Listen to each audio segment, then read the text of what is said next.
Good evening, ladies and gentlemen. I have just briefed the Security Council. Let me reiterate three main points. First, on Syria. For too many months, we have watched this crisis deepen. We have seen escalating violence, brutal crackdowns, and tremendous suffering by the Syrian people. I deeply regret that the Security Council has been unable to speak with one clear voice to end the bloodshed. The failure to do so is disastrous for the people of Syria.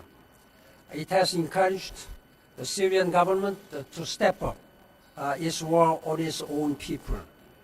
Thousands have been killed in cold blood, shredding President Assad's claims to speak for the Syrian people. I fear that the appalling brutality we are witnessing in homes with the heavy weapons firing into civilian neighborhoods is a grim harbinger of wars to come. Such violence is unacceptable before humanity. How many deaths will it take to halt this dangerous slide toward civil war and sectarian strife? At this moment of such a grave consequence, it is more urgent than ever to find common ground. We have heard too many broken promises, even within the past 24 hours. I'm convinced that the deteriorating situation in Syria will not leave the rest of the region untouched. Yesterday, I spoke with the Arab League Secretary General, Nabil El-Arabi, about how to end the killings and begin political negotiations. He informed me that he intends to send the Arab League observer mission back to Syria and asked for UN help.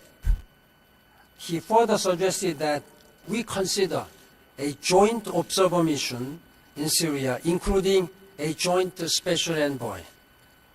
I briefed the Security Council. Many members expressed their views about the proposals. In the coming days, we will further consult the Council before fleshing out details. We stand ready to assist in any way that will contribute towards improvement on the ground and to the overall situation. Second, this is also a critical moment for the Middle East peace process. It is crucial for Israelis and Palestinians to remain engaged, submit proposals on territory and security, and build confidence. I spoke with President Abbas 2 days ago, following his agreement with Hamas leader Khaled Meshal to form a new government of technocrats under the leadership of the Palestinian Authority. I believe that Palestinian reconciliation and negotiations with Israel need not be mutually exclusive. But there is considerable frustration and skepticism on both sides. Time is not on the side of either party. I urge both leaders, President Abbas and Prime Minister Netanyahu, to recognize the need to rebuild momentum. Goodwill gestures and positive facts on the ground will go a long way toward setting the stage for progress in the negotiations. Third, on Sudan and South Sudan. The situation is increasingly complex and dangerous. We continue to monitor events in Jonglei with grave concern. In Addis Ababa, I met with President Salva Kiir and stressed the importance of protecting civilians at risk. The mission on the ground will continue to do its part, but I call again on the international community to give us the support we need, chiefly helicopters and transport.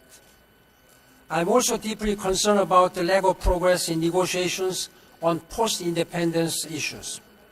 The unilateral decisions taken by both the governments over their oil dispute and their increasingly hostile rhetoric could easily escalate militarily.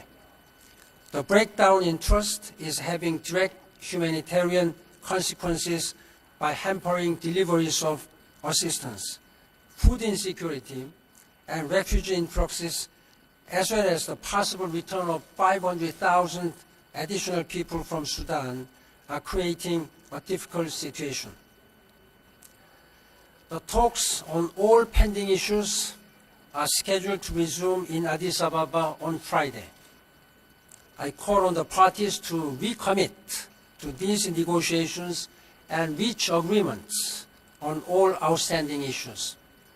The moment has come for both the head of state to display once again the leadership that brought them to amicably agree on the cessation and to make the necessary compromise that will guarantee a peaceful and prosperous future for both nations. And I thank you. I'll be happy to answer your questions. Mr. Secretary General, on your trip to Middle East and Palestine, you just in your meeting and so forth, and the statement that you've given, you've been sounding very optimistic that there might be some light at the end of the tunnel.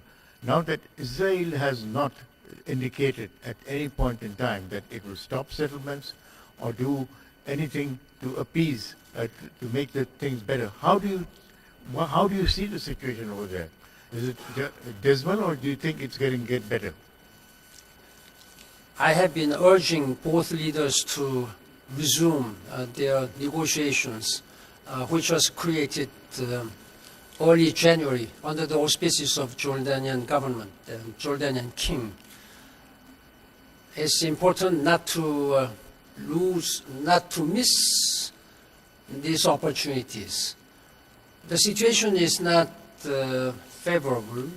It seems that parties are still just taking wait-and-see positions, considering all what's happening in the region. But I urge them that while this situation may look fragile and volatile in the region, this is the right moment to enter into negotiations to promote the peace and stability in the region. Next question, Tim. Last week you said it was still not too late for President Bashir to take deep reforms. Do you still think that? Can he still stay as leader of Syria? I think it has been more than 10 months. Too many people have been killed. How many more deaths will have to die before political solution comes out? Therefore, any moment is important to end the violence and to have political negotiations, for him to take decisive decisions to, first of all, immediately end the violence. At this time, I'd like to urge all the parties to end the violence and engage in political negotiations on this matter. Okay, Ali, followed by Frank. Thank you. Would you support a referral for the situation in Syria to the International Criminal Court? And would you say it outright whether President Assad should step aside after what's happening in Syria, especially the latest events in Homs? If this killing continues, it will only erode his legitimacy as leader of Syria. I have been repeatedly saying that he is losing legitimacy as leader of Syria. Therefore, it is important to take bold and decisive measures. The situation has reached totally unacceptable stage where much more than 5,000 people have been killed. I do not exactly know how many people have been killed since the United Nations High Commissioner for Human Rights has reported that 5,000 people were killed at that time. Then since then we have seen at least 100 civilians were killed daily. This is not acceptable. And he should be responsible for all this. I'm urging that this should be stopped immediately. Okay, last question, Frank. Mr. Secretary General, earlier in your remarks, you talked about a joint observer mission. What indication do you have that President Assad would ever cooperate with such an endeavor by the UN or the Arab League? I think there's no detailed discussions have taken place yet. We will have to discuss with the Arab League on detailed matters. But do you have any indication that Assad would ever accept anything like that? It's not clear. We will have to see. We will have to see. Yeah. Okay, thank Yeah. you very much. Thank you very much. Thank you. Thank you very much.